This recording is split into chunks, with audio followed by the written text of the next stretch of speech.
All those who are here or involved in the film, can you please come down? One of them is right here, Errol Weber, who is one of our cinematographers, and he's actually going to be shooting our Q&A. But Aaron Casper, who is one of our editors on the film, and Alfredo Alcantara, other cinematographer on the project. Okay. So. Feel free to come forward. Oh, yeah. Yeah, let's. We'll go ahead and take questions now. Right down here. Okay, it's not really a question, but more of like, I just want to tell you that, like, this movie was basically kind of like my life, but without the private school. Like, I went through the gifted and talented spectrum thing in elementary, did the whole accelerated, like, let's get to college faster in high school thing. And you know what? Like, you did a good job. You did a good job. Like this, like the math packets over summer vacation elementary. That was me. That was me. Like my mother always pushed me to like do more. But like now that I'm in college, I don't know. I wish like my mom was there, like to like tell me like, pick it up, pick it up. It's not. There's now I have to do it for myself. So it's a different game, but you guys did a great job. Thank you.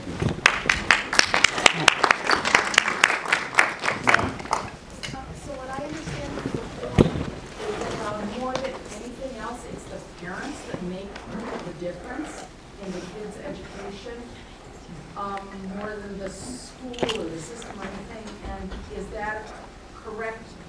Is that what you wanted me to understand from the film?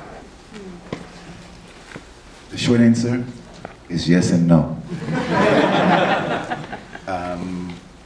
You know, there's a crisis in this country, particularly with African American boys, and I think the entire country has been talking about this for a number of years. But we as parents can't wait for the talking. We have to begin the work now. And so I think parenting is a big component, an important component, and parents can make the difference. But if teachers, administrators, pastors begin to look at these boys or people who are a little different and see them for who they are, they become our brothers, and they perform at a much higher level. We ask more of them, and we love them, and they love us with a greater facility. Oh, wonderful film. Oh, wow, that's way too close. This is what we do. I thought this was wonderful and beautiful, and there was such love that you had and the high expectations that you held your son to. I was struck by the exchange you had with your son at the election of Obama. Like, you know, I don't know. He didn't feel it in the same way that you did. And then the scene where you have the group of black parents talking about their challenges, because I didn't hear that it was the same challenge. And I wonder the extent to which you could begin to talk about perhaps implicit bias that might have been experienced by your child. And if he didn't have the word for that or experience it in the same way, and it seems that he didn't. He didn't think this was about race for him. Yes. Oh, sorry, and I ramble a bit.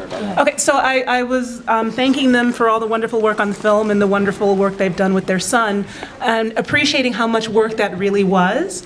There were two scenes in the film that struck me. One was this intergenerational difference between how he views the world and how you both did, sort of the do twice as much to get half as far value that you were intending to instill.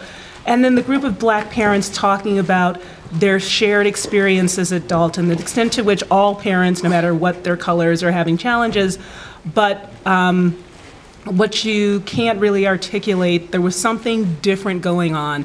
And to the extent that it might have been some sort of implicit bias, how do you begin that conversation with the school system or with your children? Is it something valuable to have, and how do you move that forward? Can you, like, make it small?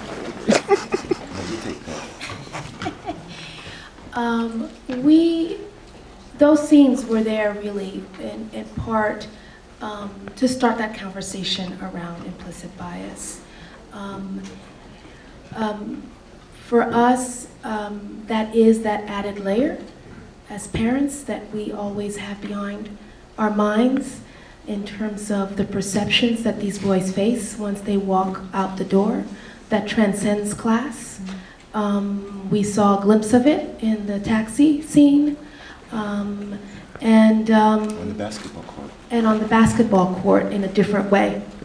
So without beating it over the head, we wanted to weave those things into the story to understand there is a difference that exists and that we as parents need to be aware of it and engage in it with our children, with the administrators, and with the teachers. And we hope that the film can help engage in conversation around that because I think we can't really address the racial achievement gap in education without addressing implicit bias and perceptions.